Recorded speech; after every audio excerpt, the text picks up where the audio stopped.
ମାନसी एवं जीवनकर मेहंदी विधि चलला बेले जीवन आसी कहे जे ज्योति कहते जे गोपाल को ए स्टेज तले रखा जाइछि। एही कथा शुणी मानसी मुहर रंग पूरा उड़ीज एवं ज्योति इमिडिएटली कहे अपा तू सही रखीचु गोपाल को लुचाई उठ सहीठू उठे।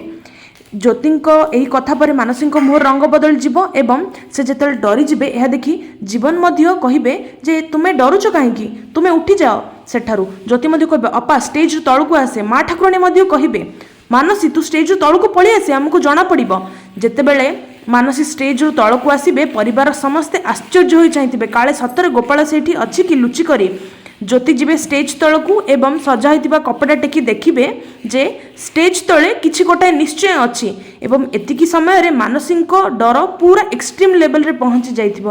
तेबे दर्शक बंधु आपण को कौन लगुच ज्योति जहाँ गेस करुचंती जे गोपाल को स्टेज तले लुचाई रखा जाइछि ताहा कोन सत ना ज्योति प्रेडिक्शन टी मिछ बाहरिबो। आपण आम सहित एभली भाबे जोड़ी होई रहिथांतु।